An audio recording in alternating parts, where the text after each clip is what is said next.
Hello. Hi. Other people, well, so far people are invisible, right? Yeah.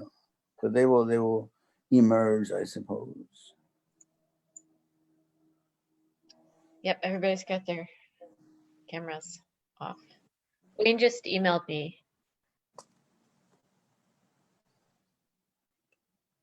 Well, Wayne says we're down 3 people or something like that. And he made a point that we should try to make sure we're here. So here I am. In fact, I just left another Zoom meeting. I zoomed over.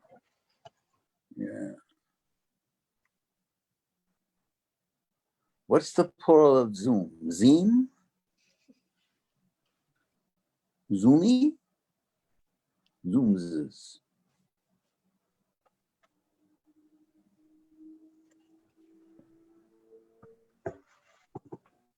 I will reappear when Wayne comes.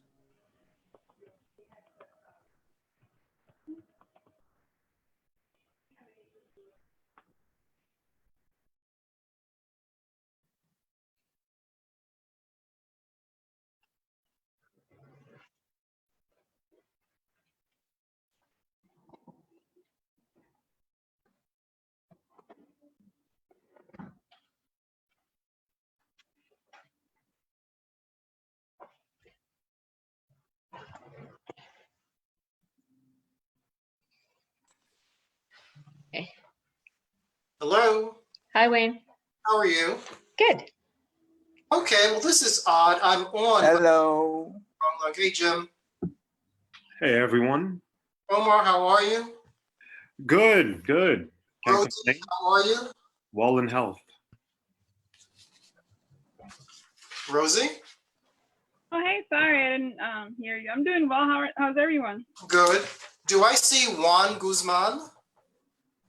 Yes, indeed. Hi, hello, everybody. Well, welcome to the club. Thank you. I know I've been MIA for the last 2. Yeah, we were wondering if you were like protesting us or something. No. I had a little conflict, but I was able to resolve it. But I'm happy to be here. Okay, With all. good, good.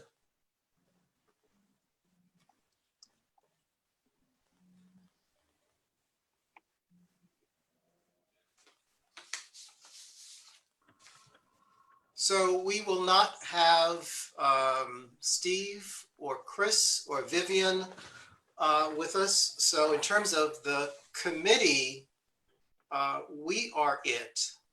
Ann Friedman, hello, is one of our guest speakers, as is Sean Rickenbacker, who's having a connection issue that I think Paul is working with him to resolve.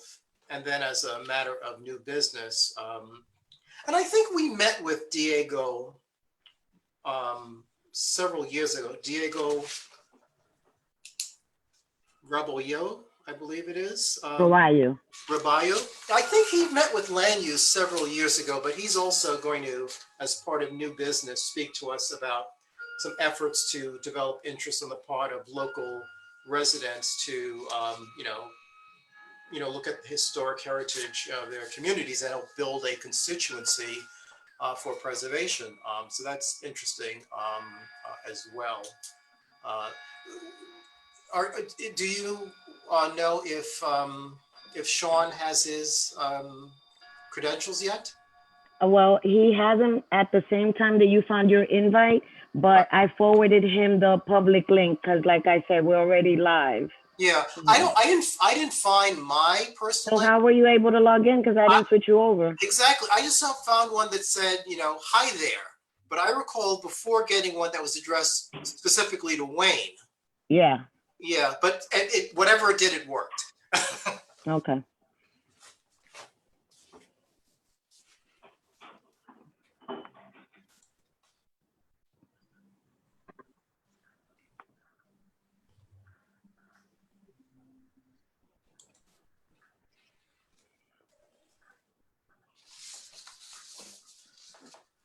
We are live. Just let me know when you want us to start recording. I know you're waiting on some folks. Okay. Well, I'm waiting on some folks, but the first item on the agenda is really something for the committee. So It's 7:05. What, we have quorum, so why don't I call the meeting to order and get some of the housekeeping stuff out of the way. And, you know, if Sean is continuing to have trouble connecting, we can reverse the order and start, you know, with Ann's presentation or discussion.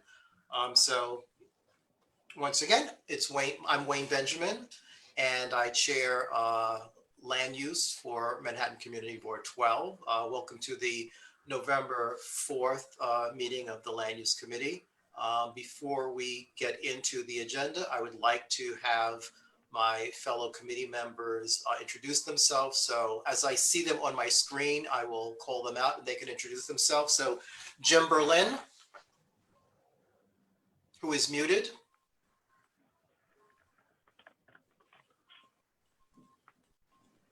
Jim? We'll come back to Jim. Omar? Hi, I everyone. was searching for food. I'll be back. Omar, would you Hi, introduce? everyone. Omar Tejada here. Okay, and Jim Berlin, now that you're back? Let me turn on my camera. Yes, I apologize. I was searching for food, and I think when a little bit, I'm going to turn off my camera and search for food again. Okay, but you are, I'm Jim Berlin. I'm a member of this committee, and I was even chair of this committee way back when. way back So, when. yes, in that- your youth, child. Yes, in my youth. Rosie? Hi, everyone. My name is Rosie. I've been in this committee since March, I think, February, around that time. You mean lockdown? Yes.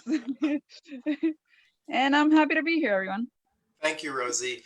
And Juan? Hi, everybody. I'm Juan Guzman, new to the committee, and I'm the financial account manager for the New York City Business Solution in Washington Heights. Welcome, Looking forward for Juan. this. And Thank you. welcome to the Land Use Committee. I think you are now our newest member. So welcome. Thank you.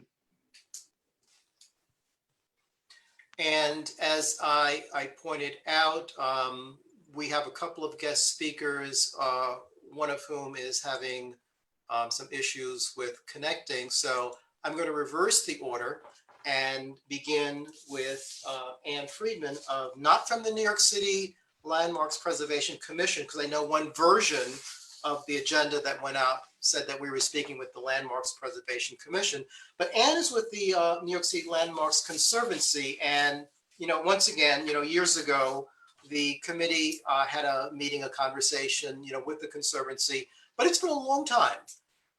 So in the last few months, there's been a lot of discussion, and if you stick around for the, you know, on a potential development that would destroy a historic building in an area that, you know, the committee and the board have advocated for the last 10 years that LPC, you know, designate. The going through some of my, you know, documents, I think over the past 10 or 12 years, CB12 has passed 10 resolutions supporting, you know, historic preservation efforts in Washington Heights and Inwood. So I thought it would be interesting to, you know, invite, you know, the Landmarks Conservancy to, you know, tell us a bit about, you know, who you are and what you do, and to some extent, you know, what you, you know, may know about preservation efforts up here.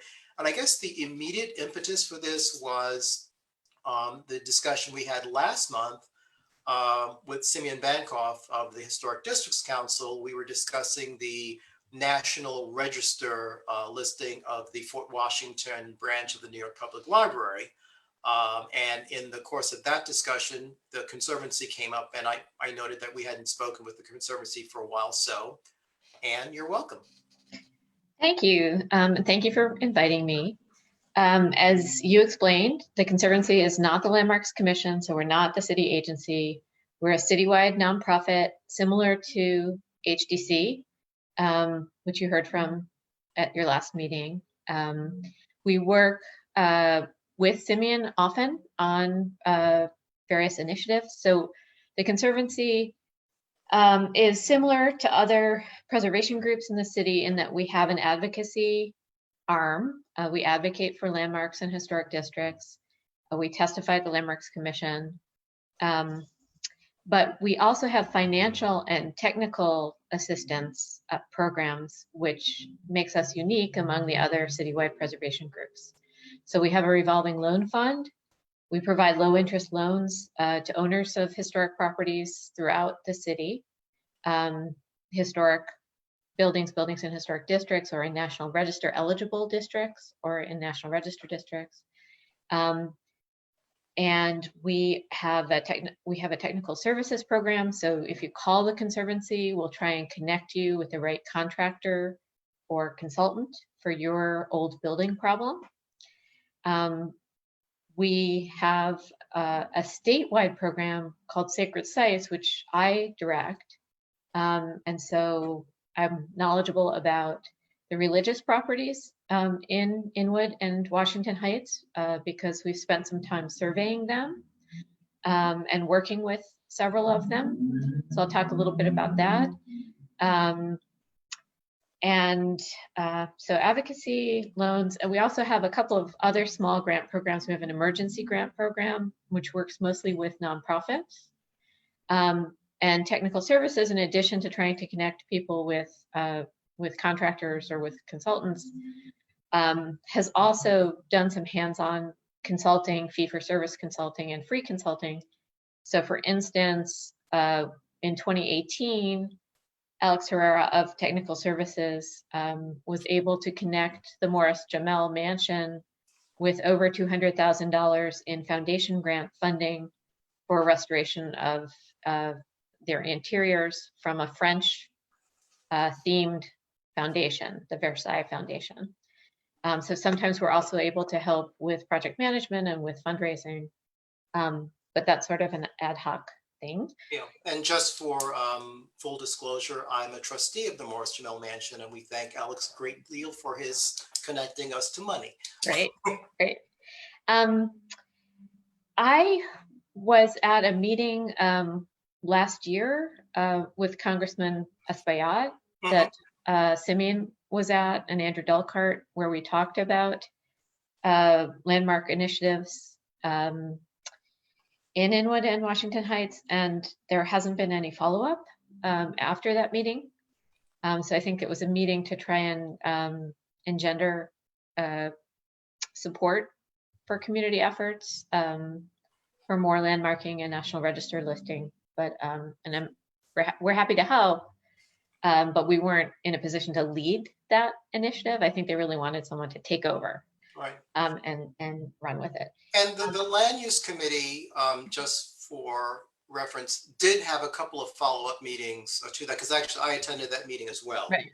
And we had a meeting with Lori Tobias Cohen, where we reviewed the congressman's interest in both the Inwood Apartment House District as well as the Dominican, History District. And actually last month, we had a presentation on that proposal, and we did receive some additional information to review. So there is some follow-up on those two initiatives. good. I don't know where the apartment house district is, and that might be an area where the Conservancy might lend some assistance. Sure. I mean, in terms of successfully engendering historic districts, you really need homeowners, block association members, within that immediate defined area to, work on the ground and advocate among neighbors. Because before LPC will consider a historic district, they really want to hear from multiple homeowners and building owners and apartment owners that they're okay with the designation. So they want to see public support. I guess, following your 2008 study, there have been a few designations, some of which I think were probably in the pipeline at the time of the study. So the Highbridge Play Center was designated. The Audubon Park Historic District was, Audubon district was expanded. Fort Washington Presbyterian Church was designated. And I was part of that designation discussion. The building is a beautiful building, but it has a lot of deferred maintenance and not a lot of money. And so we worked with the Landmarks Commission to have their photographer take photos of the interior of the church so that we, the Conservancy, could move it forward for National Register designation at the same time. So local landmark designation by New York City, by the Landmarks Preservation Commission, has teeth. It imposes regulatory review on the sites that are designated, but it doesn't have a lot of financial upside other than the Conservancy's private program.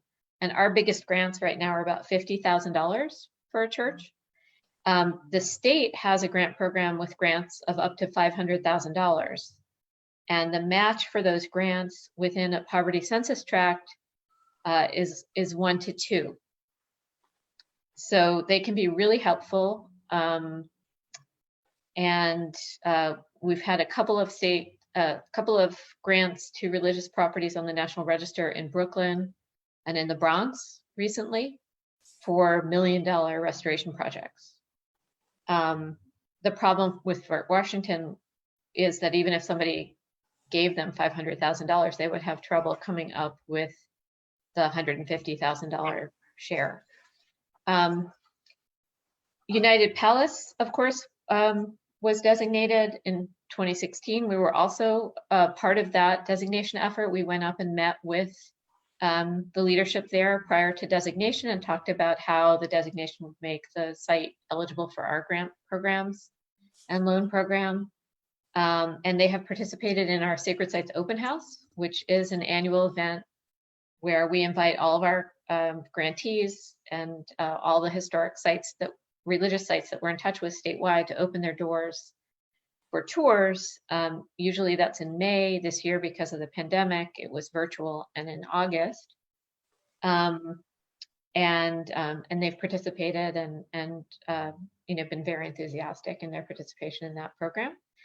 And then, of course, the tiny historic district, the Park Terrace West Historic District, in conjunction with the upzoning.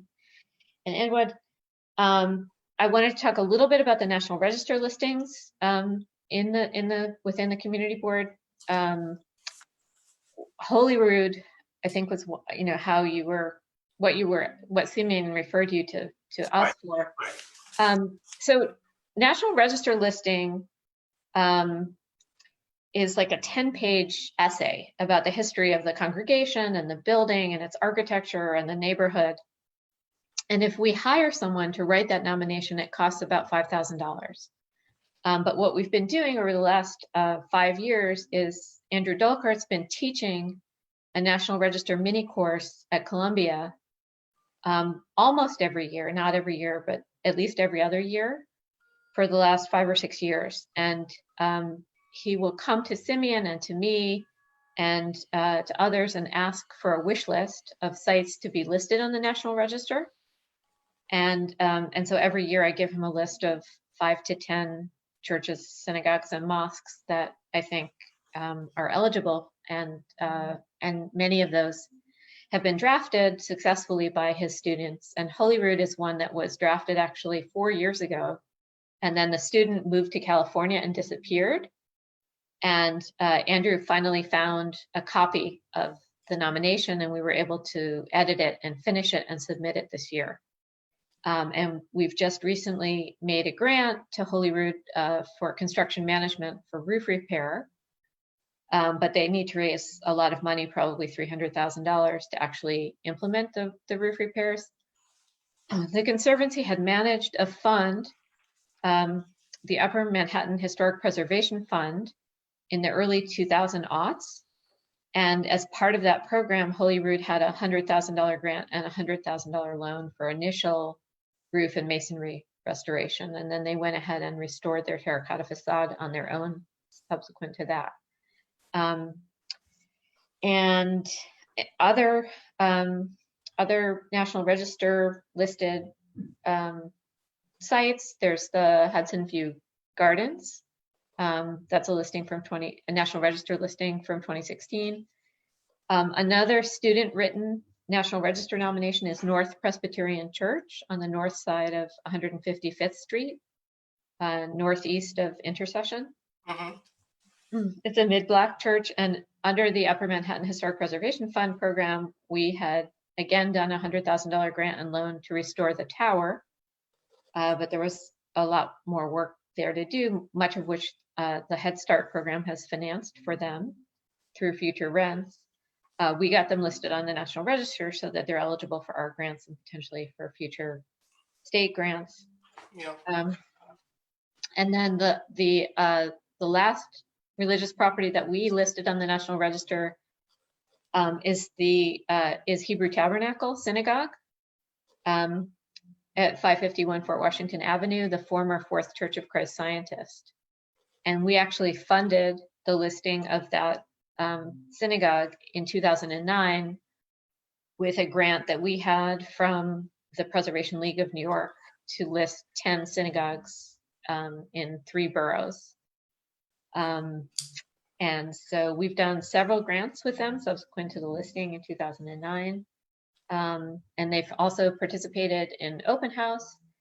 And most recently, we've connected them with Partners for Sacred Places program, which matches dance companies with religious programs, religious institutions. And so they now have a choreographer renting space from them, which is great to try and bring more programs into that building, try and reactivate that building, which is large. So those are some of the sites in the neighborhood that we've had some interaction with, and sort of gives you a sense of what we do. Yeah, it's a, wealth of information, and actually the work that, Andrew Dolkart is doing with his students. I've heard about it, and, that's, good to know, because the committee members can tell you, and one of them who's not here, Vivian Ducat, has been involved with trying to get a row of townhouses that are sort of adjacent to, but not included in the Audubon Park District, designated literally since 2009. And LPC has been, very, resistant. And, Vivian and a local, actually one of my neighbors, Matthew Spady, have done a tremendous amount of research, pulling together, rationale for that. The extent to which, Andrew or students could, augment that may help. Later in the meeting, we're talking about, I mentioned the 857 Riverside project. Literally in 2008, 2009, when Audubon Park was, up for designation and the board supported it, we also advocated with LPC to also look at, that Riverside Drive north of 158th Street, going probably to 162nd, what we call the upper and lower drives, which would have included that building. And in Michael Henry Adams' book, Harlem Lost and Found, it captures, some of the buildings that are there. So there's, I think, a tremendous amount of not just architectural history, but when you look at, the development of this part of Manhattan, because it was assumed that this part would not urbanize for a century, and we proved them wrong. But the forces of, the subway and Riverside Drive expanding, it's discussing the history of the growth of the city, and the buildings tell that story literally in brick and mortar. So there are wonderful reasons to acknowledge and designate that, and getting the attention uptown is sometimes harder than getting it downtown, it seems. But from the committee's perspective, do we have questions, comments for Anne, since we haven't had the pleasure of speaking to anyone from the Conservancy in many, many years?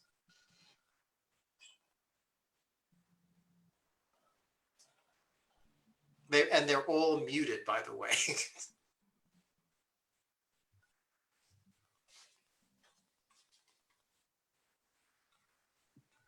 I guess Your another, guests have to unmute themselves, yeah. Yeah, you have to unmute yourself. Yeah, Enough- I'm very pleased with what I heard, and I actually get solicitations to support your organization. So, and it's always valuable to hear all of the things that are going on. And in fact, the church you discussed, which I think at one point was a Baptist church, the one at 173rd Street, that is certainly from the exterior, it is a magnificent building.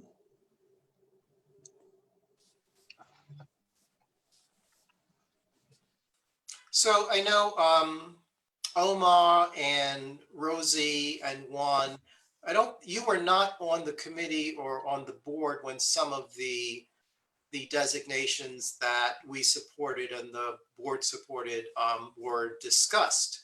So I'm wondering, do you have any, general questions for Anne regarding, preservation or, preservation in Upper Manhattan, which has been, I guess, the focus of like the Community Board 9, 10, 11, and 12 for a couple of decades of making sure that our neighborhoods were also recognized for the architectural, cultural, and historic importance?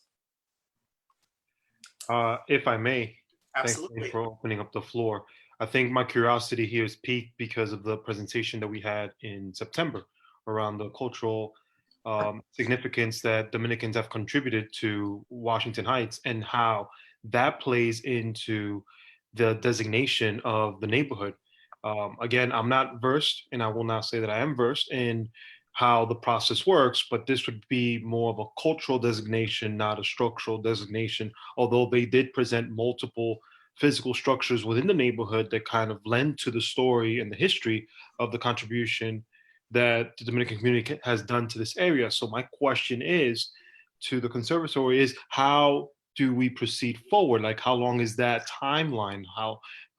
What does that look like from an inception process to hopefully completion? And mind you, I did read the documents that Wayne shared in terms of like previous efforts, and I can tell that these efforts take a very long time. So it's not something that happens overnight and can, take even decades to do. So I have to say the New York City Landmarks Preservation Commission is sort of just starting to grapple with cultural significance. It's not their strength.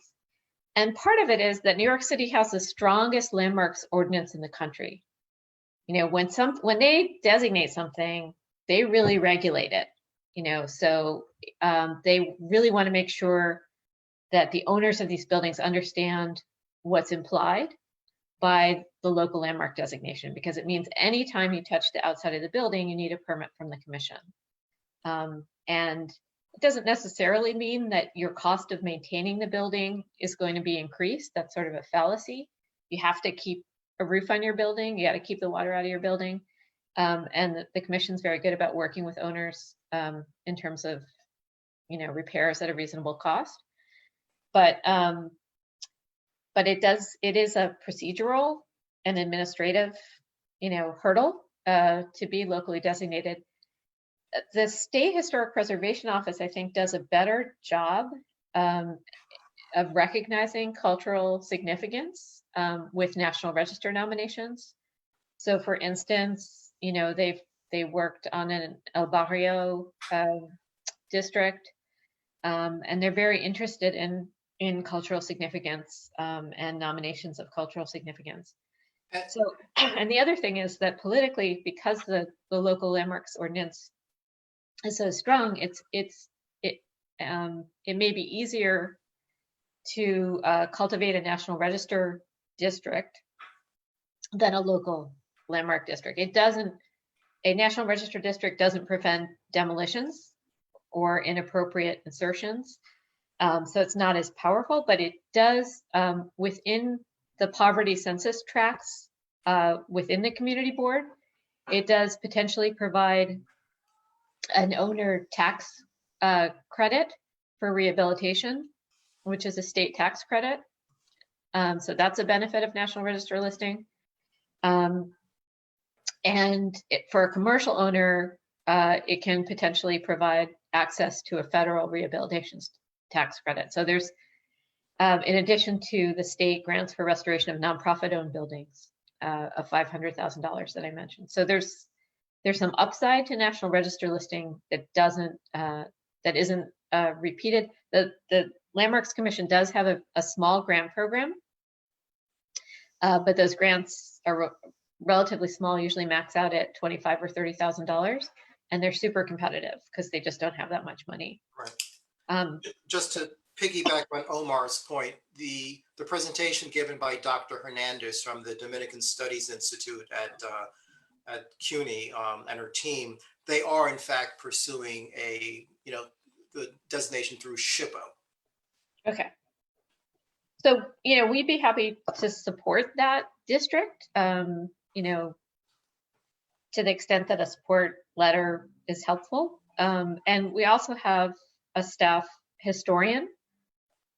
So, if there's architectural research that needs to be done, we might be able to help that way. Well, here's the interesting thing. And I mean, it's a great point you brought up, Omar, because that district is they're looking at a non-contiguous cultural district. So they're really not looking at the buildings or places, but they're looking at places only from the extent that, this is where a particular organization was formed or where they met, or this is where,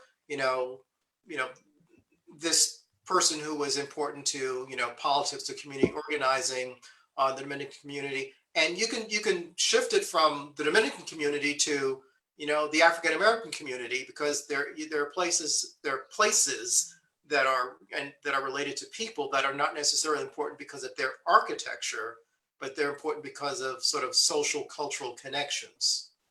So if Steve Simon were here, that was one of the questions he had, because we have not in the past dealt with any designations that were sort of non-contiguous districts. Can you give us some background on how that works?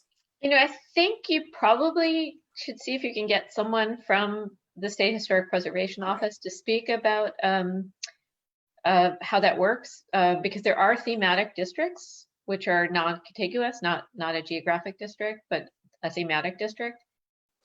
I have never worked on one, but I know they exist.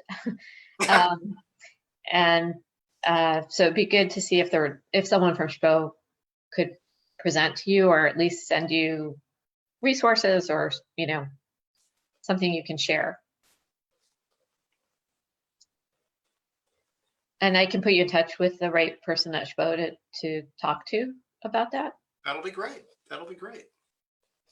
And I'd just like to say thank you for your very insightful comment on this topic that I brought up. I think that what I found, what was a very good point that you made was the notion that if you're a landmarked building or of the sort that your costs go up, because that was a big topic of a conversation when the Strand bookstore was landmarked, and the owners were so adamant about saying that very point of their costs are going to go up if we're landmarked, do not designate us and whatnot. So I'm glad you touched upon that, because that was such a public facing issue that was being raised by the owners.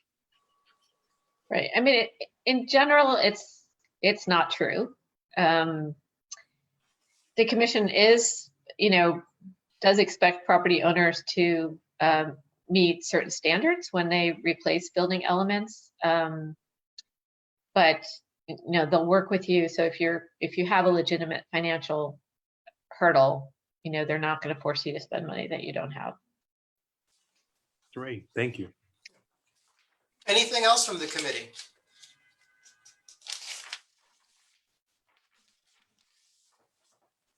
And if nothing else from the committee, I see we have a couple of guests who will be speaking on the 857 Riverside, but is there anything that either Peter or Leslie you would like to share with Anne?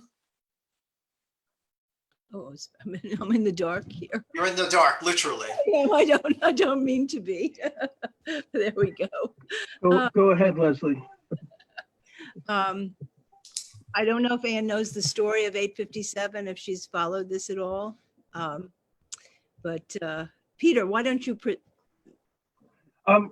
Yeah, this is, it's a building that was built in 1851, and it turns out to be the last surviving piece of an abolitionist colony in northern Manhattan. And the builder was an active participant in the Underground Railroad.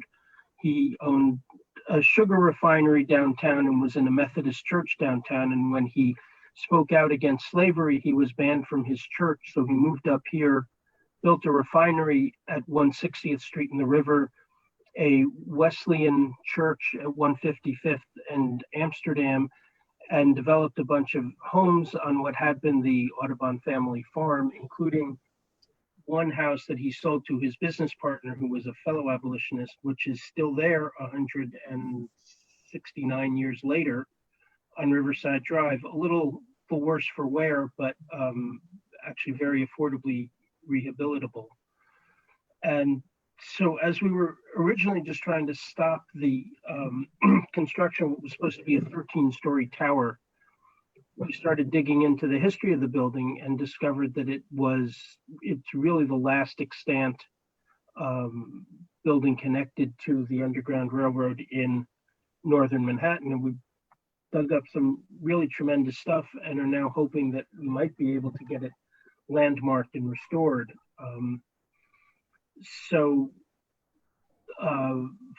Anyway, so would love to talk to you offline about, some of the resources you mentioned and whether state might be a good way to go as well to get, or federal to get some funds for this. But with Wayne's tremendous help and the help of Steve Simon as well, we were able to get backing from our local electeds. So we have all 4 council members, state senators, state assembly member, and borough president have supported us with a letter that Wayne organized to Department of Buildings and City Planning to stop the demolition of this tower. And now our next step is to push the landmarking forward. We have a volunteer who wrote an extraordinary 36-page document, a request for examination, which I will send you an email of if I can get your email address at some point. Yeah, Sure. well, I have it. I can forward it to Ann. Great, thanks. We've that's- also received a lot of support from the Historic Districts Council Yeah, as well. and support from Leslie and her husband who've been doing yeoman's job on our Oh. website, and we're trying to draft letters to get people excited about this, build more community awareness, Right. and see where we go with this. Sometimes the way the Conservancy gets involved, we would Mhm. advocate along with HTC for the preservation of this building, but if you can get access to the building from the owner, Yeah. we often will fund an engineering survey or conditions assessment, so that if the owner developer is arguing that the building needs too much work or it's not, salvageable, it's a good document to make your counter argument that the building is sound, or the building is salvageable, or the building is reusable.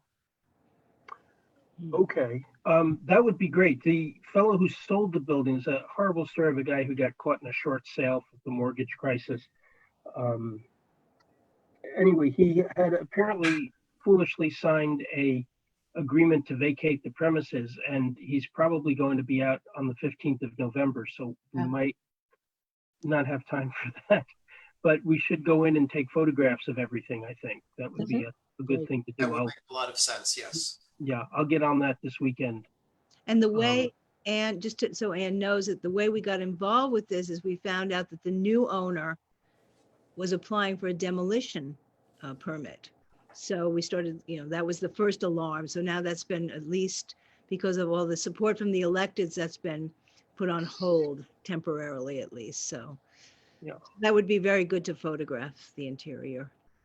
It's a complicated, it strikes me that, Ann and Leslie, since you are sharing with Ann, one of the agenda items was, an update on 857. So you've provided part of that. Is there anything else in terms of the update? What I was going to share with the committee, although I believe I forwarded the letter to everyone, is there was a letter that was, I think, drafted initially by the Borough President's office, and I see Tim Anderson from the Borough President's office is online, but also it was signed on to by Mark Levine and Al Taylor and our board chair and Robert Jackson, basically making the case for why there were a number of zoning questions.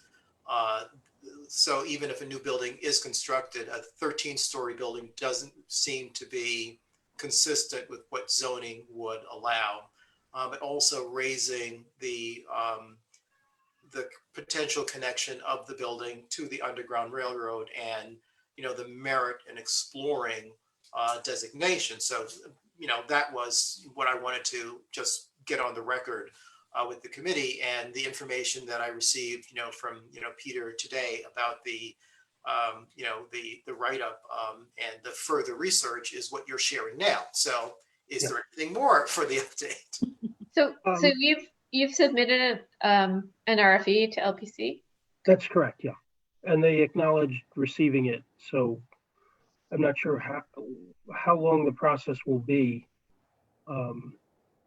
But, inside help, we've got a number of organizations. Leslie has a pretty strong background in having helped save the Chelsea market and townhouses in the Tin Chelsea Pan area. We got Sorry? Tin Pan Alley, I guess, was our most recent. And Tin Pan Alley. Related. So she and Vivian, who is on this committee and has been an integral part of this, know a lot of the preservation groups in New York, local groups, of different areas, and have been getting us paragraphs of support. So I don't know, things like that I'd love to talk to you about offline. But for the committee, I don't know how many of you read the letter, which I copied Wayne on, but the developer about 2 weeks ago failed to file all the documentation for his construction permit. So it's been denied, but only, we don't know what his plan is. Is he preparing new drawings? Is he run out of money? Is he trying to sell the project?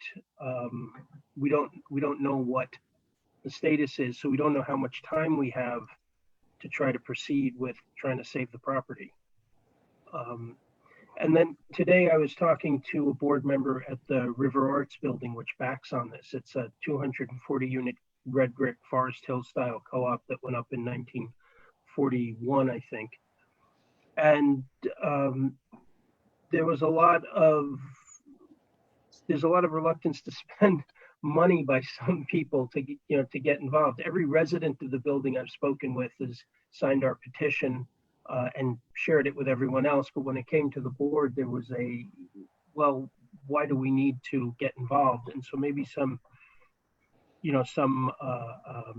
assistance from you and how to frame that kind of stuff would be really helpful. Well, I know one of the recommendations that was made by one of my neighbors, or one of the questions she asked is, has anyone created a GoFundMe campaign for this? Because that is a way of attracting, folks who are interested. In some cases, and there've been some discussions on my board of whether or not that is something that the board should be involved in, or should they inform the shareholders and have shareholders who are interested in do it directly. Because when you look at the operating budget, it's like, what line item would you realistically do that from? But, when our neighbors across the street had a fire, we contributed individually to the GoFundMe to support them. Well, we did get a button from Simeon to donate directly to HDC in our name. You might want to let that be known more broadly. Yes, that's our next step. It's, right now it's just the three of us really who are doing a lot of the work. So we're trying to, including Joe, who wrote the extraordinary proposal. So we're working on that side of it. There is a donate button on the website, right? The There is CMU now, 57? Yeah. And that's to the Block Association or To HDC. to HTC? Okay. HDC is acting In as our name, to conduit. HDC is our Conduit. nonprofit sponsor. We're not incorporated at this point. Right. So to the committee, Vivian, actually, I believe today is Vivian's husband's birthday. So Right. happy birthday, Vivian's husband. The question that she posed for the committee is, would the committee consider a resolution supporting the RFE that was submitted, by the, the local stakeholders requesting the LPC consider designation of 857? Right, so, I mean, we would love a resolution from the community board supporting this. And Yeah, I don't know, maybe, Yeah, and so my committee members would need to unmute themselves and talk, but okay, I wasn't sure who was supposed to respond. yeah, Jim, Omar, Juan. It may be, Wayne, that hall of mirrors has a sort of deadening effect on people wanting to speak up and challenge or confront the Sun King there. Actually, those are not mirrors, those are windows. This is not Paris. This is a completely different country. Oh, I What thought that was country is that? Versailles. This is in Berlin, Jim. Oh. Berlin. Aha, my city they named after me, but they don't think so. So, Very elegant. Jim, Omar, Juan, Rosie, what are your thoughts on a resolution to LPC supporting or asking them, providing the community board support for the request for the designation to be considered? Now, what documentation do we currently have that we are, other than, this talking? Well, I may not have read it. okay, that's the point. I'm So so busy during the COVID Yeah, crisis, the 36-page document that Peter read, mm. I emailed that to all committee members. So you have both the letter that was submitted to LPC and you have the actual document. So we would reference the document and say, well, first of all, the other thing that I circulated to the entire committee is 5 years ago in 2015, we wrote, the committee passed and then the board passed a resolution to LPC that was basically asking them to engage, with us and with the community to advance preservation efforts here, because we pointed out to them. And so this was saying in 2015, for the last, I think, 10 years, the community board passed 10 resolutions. So it's almost one a year, supporting some designation or the other. And LPC has been slow to respond. And we referenced, I think, a number of them. And I thought it was interesting because one of the areas includes 857. And that's when we suggested that they, after they designated Audubon Park, that they look at 158th North on Riverside Drive, basically the upper and lower drives, which would have included 857 in a historic district. So the point is, we could refer back to our 2015 resolution, reference this submission, which is consistent with that, and say that, we support, or once again, we, support the LPC giving, serious consideration to this request for evaluation. I do not object to that. But would someone like to move it?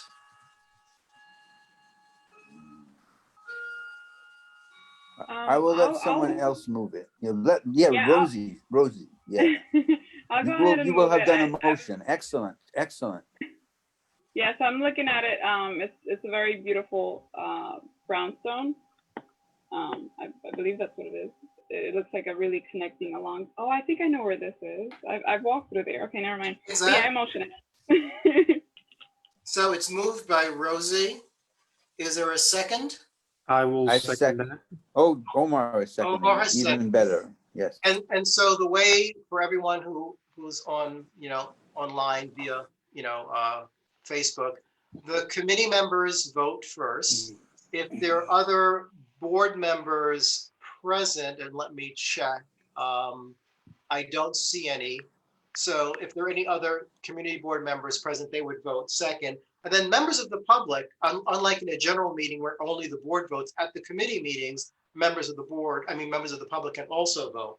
So first, for the land use committee members, And I think if folks can say it, or if you have the ability to raise your hand, those committee members in favor of the resolution, say aye. You have to, Aye. Aye. Sally Fisher has her hand up. I don't see if you can see it, Wayne. we're not there yet. We're not there yet. So Juan, how did you vote? Juan Guzman?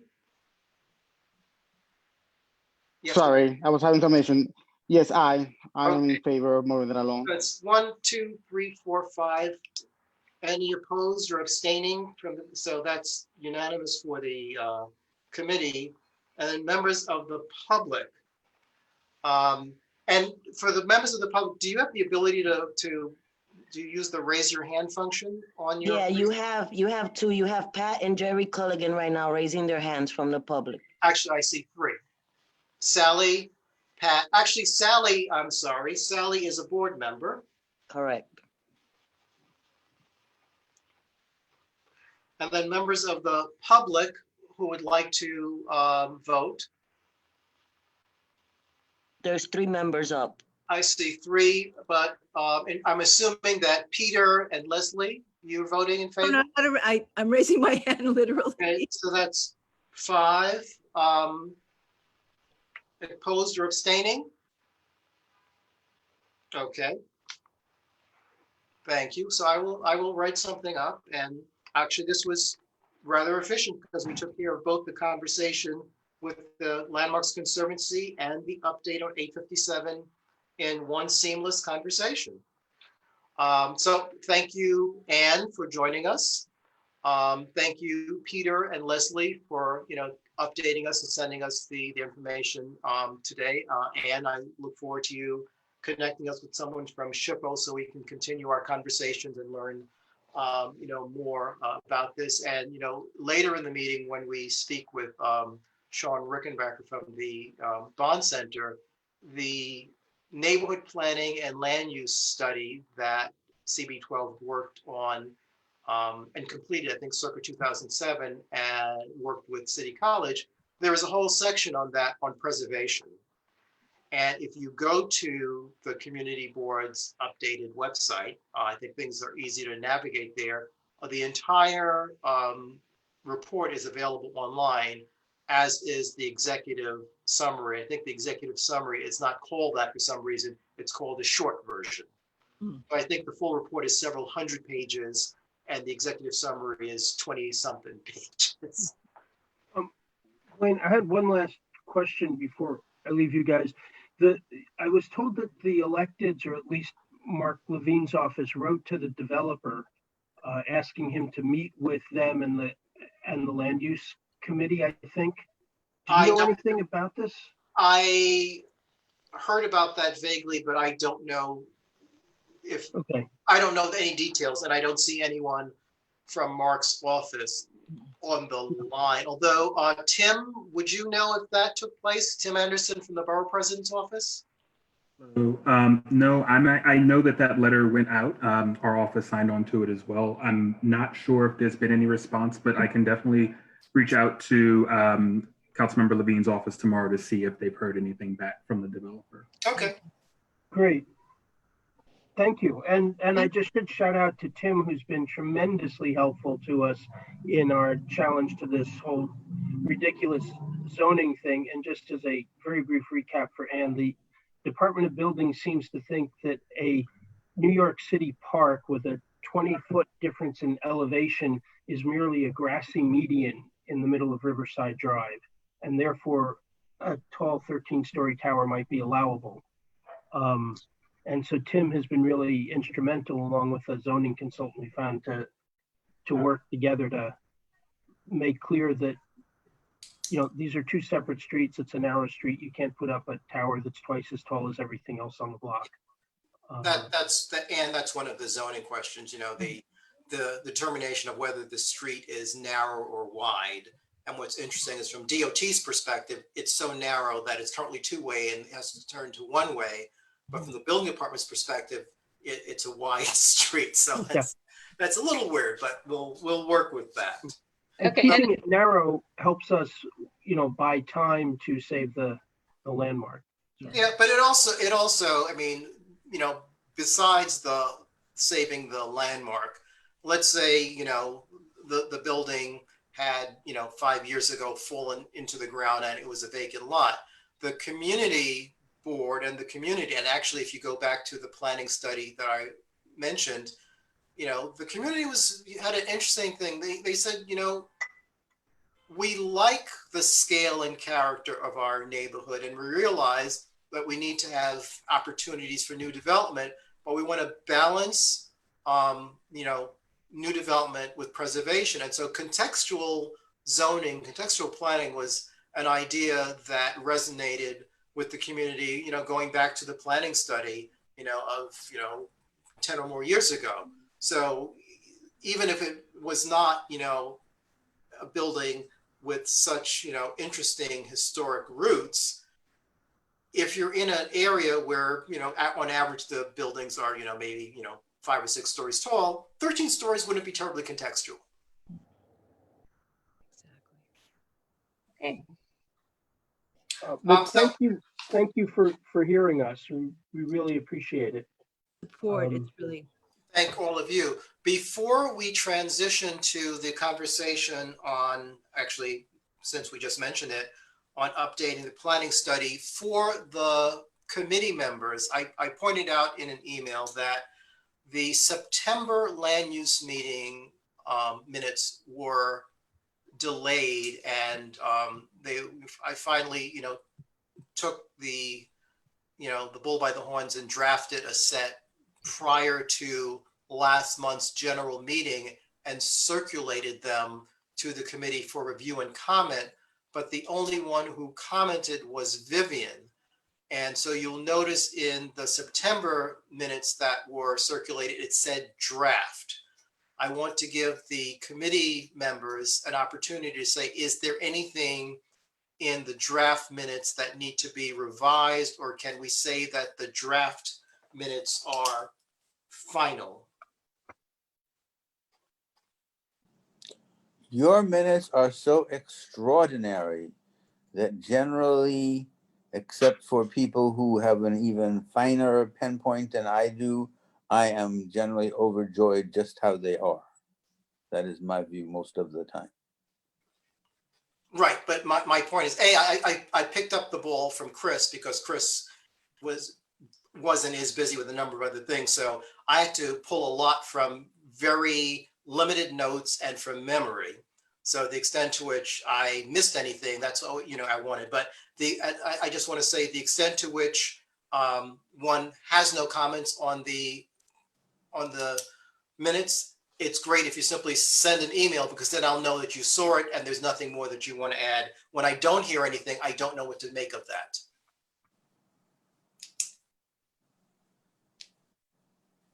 My memory is probably worse than yours. And Wayne, I did look at the minutes, and my apologies for not responding back to that email. It's one of those things that I did in my mind. I'm not Well, I that do- psychic. Yeah, and I get that. It's like one of those things when you look at something and you think you responded to it, but you didn't. So I do want to say that I did look at the minutes, and I didn't find fault with them. Considering the fact that you had to pick this up secondhand, it was very impressive. Rosie, did you see anything?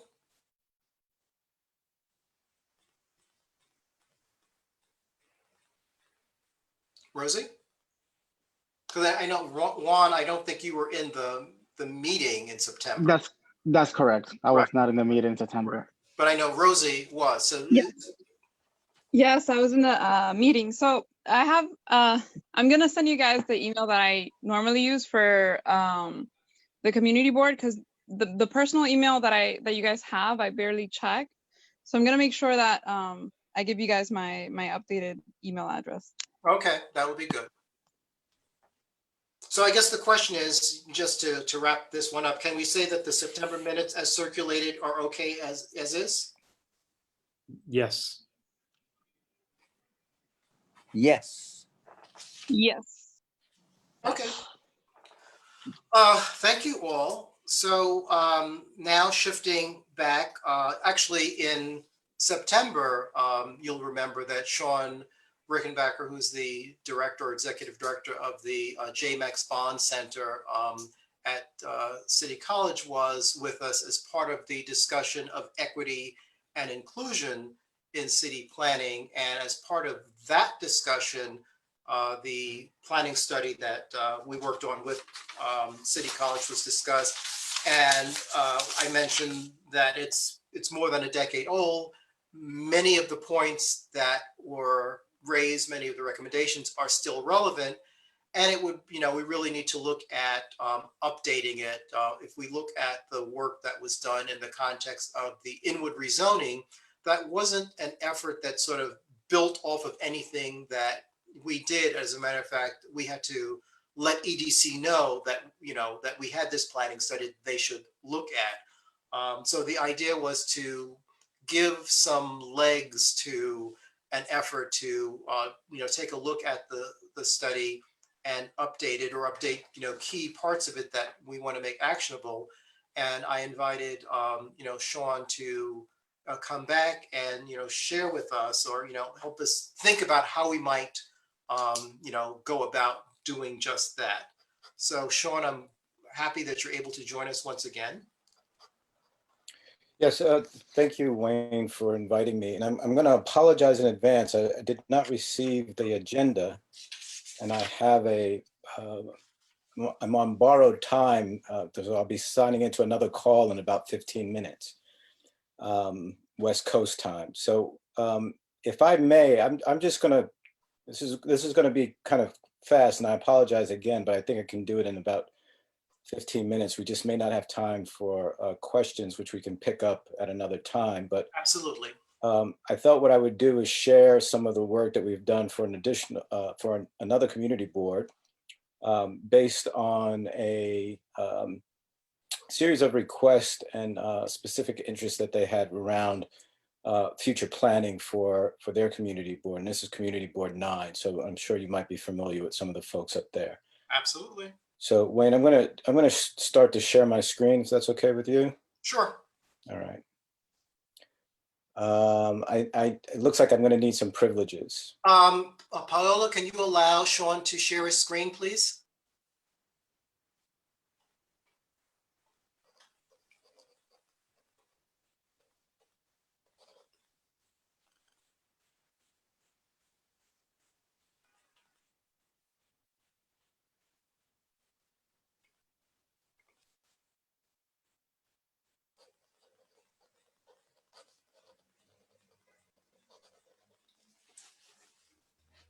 Maybe you can send her a note in the chat, because nothing yet. Okay, let me see.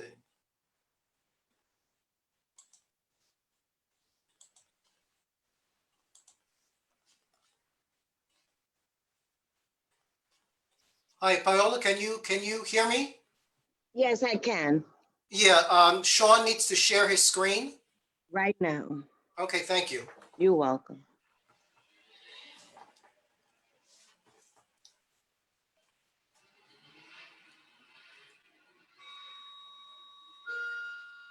Okay. He should be able to do it now. Okay. Tell him to try. Yep. Thank you. Thank you. Welcome. Okay. Just give me a second here and I can start to share. Okay.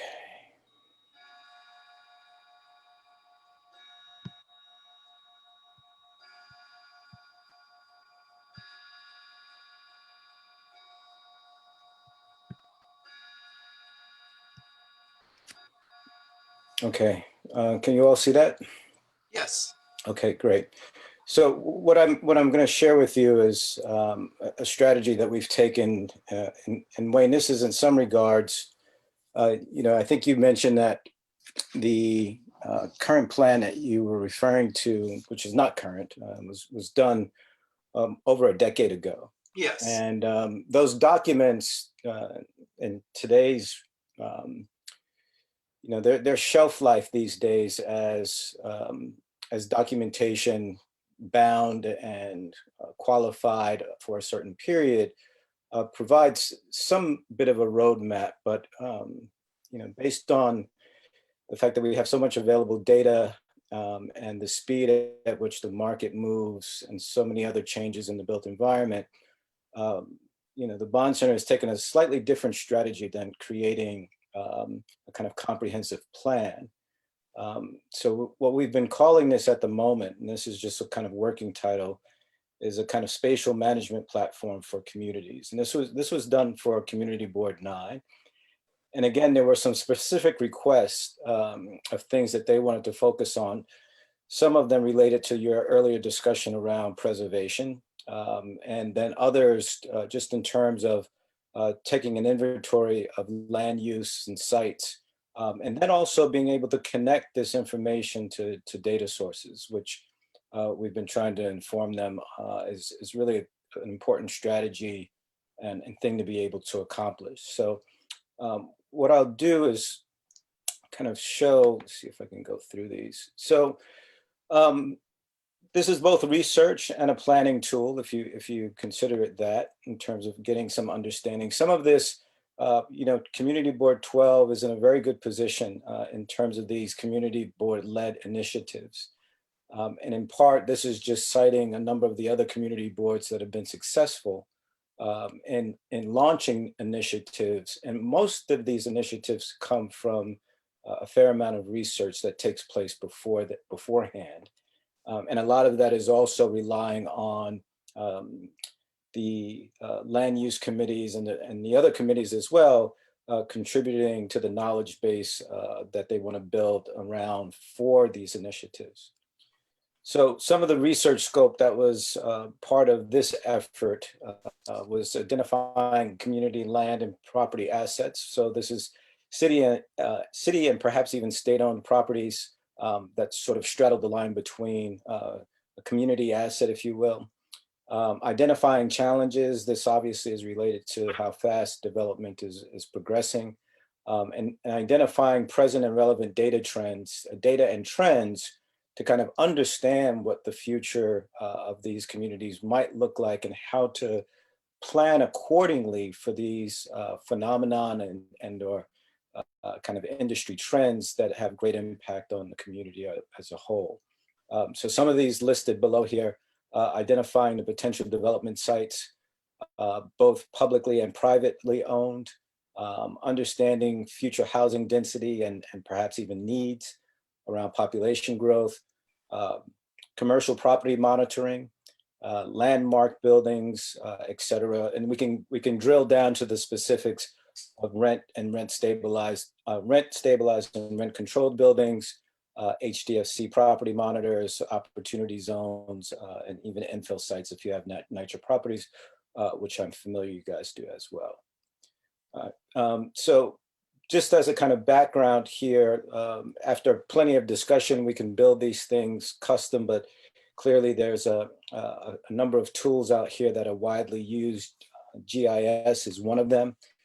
This is just a brief description of what that is. That's a geographical information system. There's a couple of providers that we work with who provide the kind of backbone, and we customize it according to the needs of the communities that we might be working with. So again, working with GIS, there's lots of organizations. It's pretty much one of the kind of leading tools at the moment of addressing some of the complex issues around development. But these are some of the key things that they do: identifying patterns, manage and respond to events almost in some regards in real time, sort of like what you're doing now with the property along Riverside Drive. Setting priorities, both future oriented based on past information, monitor change, perform forecasting, and again, something we think is quite important is identifying and understanding trends. So I'm just going to let these play in the background. Once we build these things for community boards and organizations, there is a bit of a kind of skill learning task that needs to be accomplished because we do pass these off to the communities and community boards and organizations It's pretty intuitive in terms of how to learn how to use it. And so we do offer through some of our students at City College to run tutorials, but we also produce these tutorials. Both of these can be found on YouTube. So you can actually learn how to use the tool in terms of its varied sources and customization. So some of if I had more time, I'd be able to run a live demo for you and talk about some of these factors here. And again, some of these are specific to the concerns of Community Board 9. But again, here's a list of some of those concerns that were covered in the demo. Lot size, again, this pertains to some of the earlier discussion about what's feasible in terms of a zoning on a particular lot, proximity to commercial corridors, distressed properties, inclusive opportunity zones, city and state-owned properties. Just to give you an idea, when we say identifying trends in the market that might affect one's community, particularly around land use, one of the things that we were able to identify and inform Community Board 9 about was this trend around low land use sites that had untapped FAR that were being currently used as supermarkets. And often these fall at corner sites. We cited a number of transactions that were actually happening based on some of the public data that we can access, and then gave them insight to this trend around developers identifying these particular types of lots for the prospect of building new developments. And so using the entire city to kind of not just understand what's happening in a local community, but canvassing the entire city to see how these trends might play out in the various communities throughout. You know that El Mundo image on the left side, that's the former City College School of Architecture. But yeah, this has come full circle. It's a strange phenomenon. This is about 3 blocks from where my office is. And, this transaction before this article came out had actually taken place about a year ago. A year before the announcement of the transaction, and the community was surprised that it had actually taken place. But being able to identify these trends and respond to them at a faster rate is actually pretty important. When I was at City, that was Curry Hall. Oh. That's where the School of Architecture was located. Well, I'm sure City would love to have that property back at the moment, but this is some of the sample data sets that we're able to draw from across a range. Most of them are public data sets provided by Open NYC portal.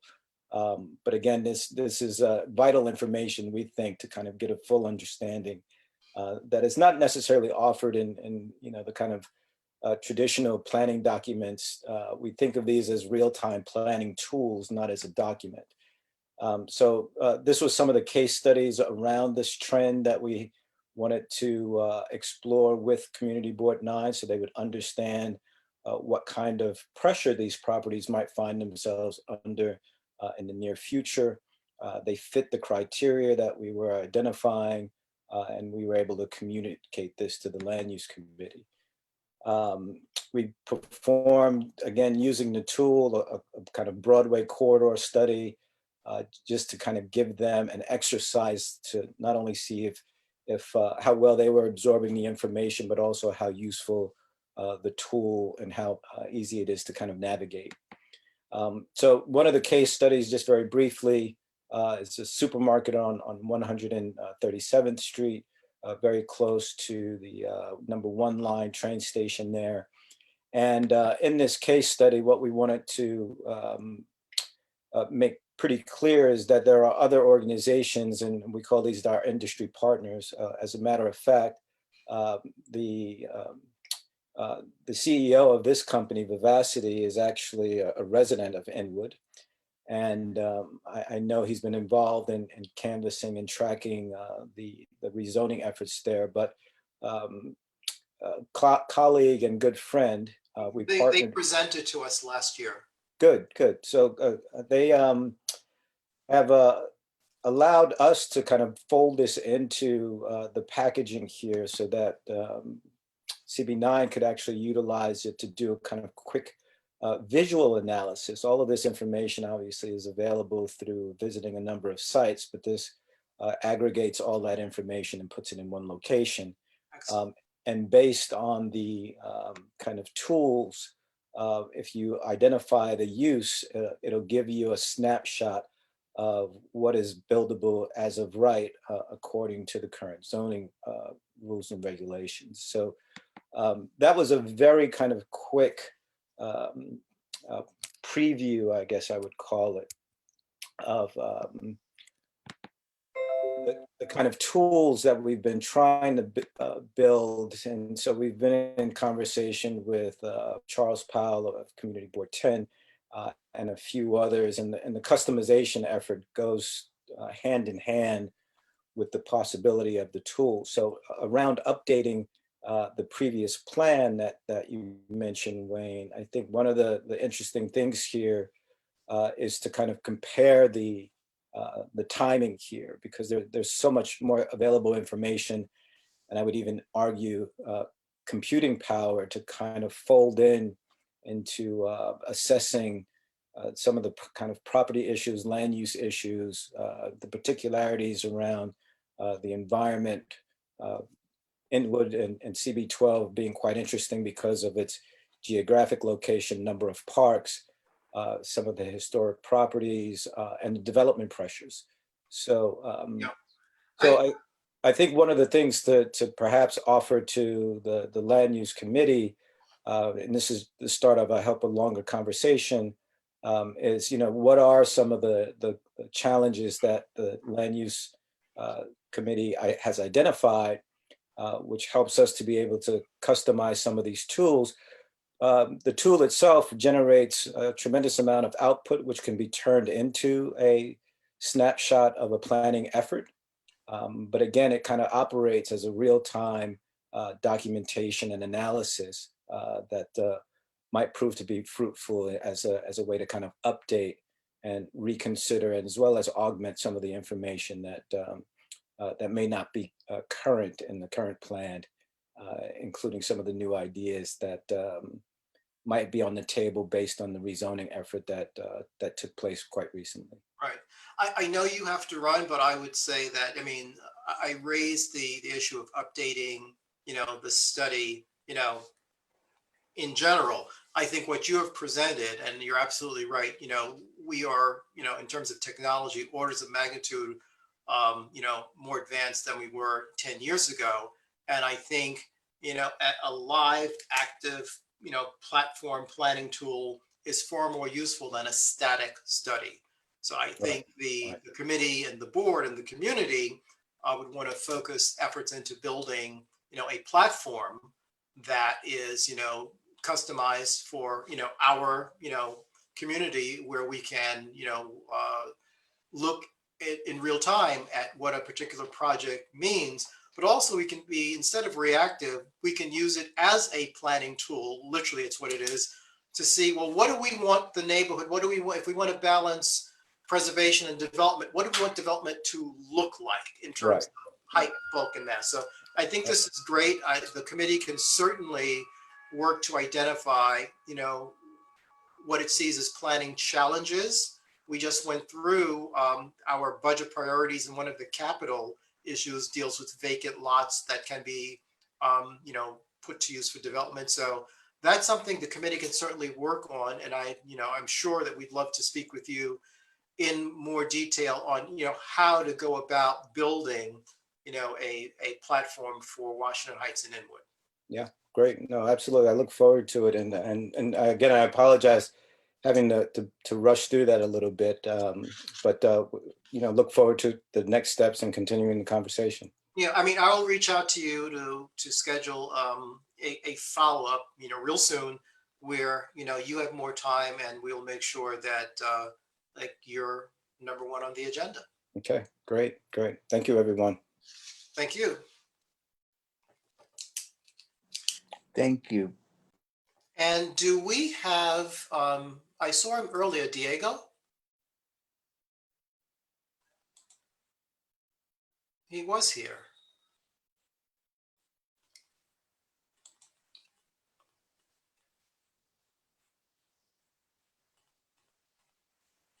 Okay, I don't see our next speaker. I do see a hand up from Pat Courtney. Yeah, Diego's not here now. Pat, you can unmute yourself. Pat? Can you hear me? Yes? Okay. I just asked a question, and it was really when your earlier guest was here regarding the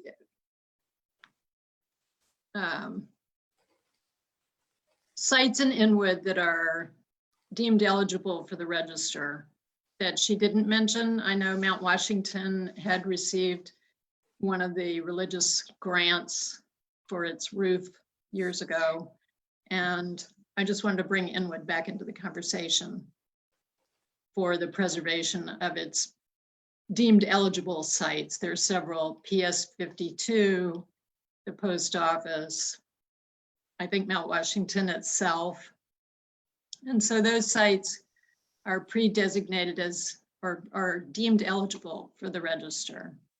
And, you know, and I know at one time Lori Tobias Cohen was pursuing the concept of a registered district, but only on the west side of Broadway, which was a limited look at the neighborhood in terms of its Art Deco residences. Yeah, I mean, she might have been looking only on one side of Broadway. I don't believe that efforts ever advanced far enough to draw a circle around the study area. And, you know, that's one of the things where I don't think much has been done since the meeting I attended with Congressman Espaillat to advance it. So if there are, you know, local stakeholders who, you know, want to, you know, work on a study and say, well, this is what we think the apartment house district should be.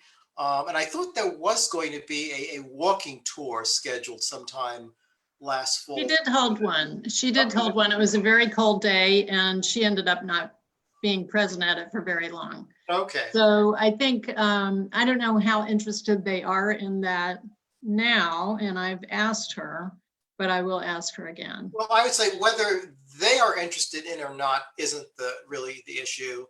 I know since I got to the community board, there was interest on the part of the community in an apartment house district there. So I would say the same way that there were, you know, local residents who advocated for Audubon Park, if there are local residents who are interested in both defining what the Inwood apartment house district should be and then working to pull together the information, you know that the board is interested in, you know, hearing and working, you know, with folks on that. And it sounds like both HDC and the Conservancy are available to assist. So I would say, you know, pull together some interested parties and let's talk. Right. All right. I just wanted to bring those deemed eligible things back into the conversation and also sort of remind the Conservancy of Inwood. I think people are focused on it. If the Art Deco Society has decided to offer a tour of Inwood, which they are doing upcoming, then obviously someone's focused on it. I'm not sure who actually has instigated that tour or organized it with them.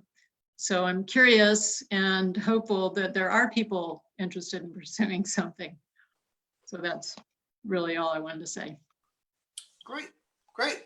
Thank you. And it was very helpful to listen to Sean Rickenbacker go through that new planning tool, which Yeah, that tool looks like, I mean, I think it's orders of magnitude better than having a planning study. exactly. So, and it's what people do now. So, you know, it just sort of brings us into the 21st century, so to speak. Yeah, well, I mean, but to be fair and honest, and I think Jim Berlin is probably the only one on the committee that will remember this. When I joined the community board, we had a separate, I think it was called Comprehensive Planning Task Force. that eventually got folded into land use. But what it was focused on doing was creating sort of a GIS platform for the community. And this would, come full circle back to doing exactly that. Well, and of course, we did a reconnaissance survey, however schematic and, elemental it was, it attempted to do the same sort of thing. But in a much more, it was a singular database, so this would expand it. Yes, yes. Great. Thank you. So we did have an item of new business, except that presenter is not with us. He might have had to drop off. Is there any old business?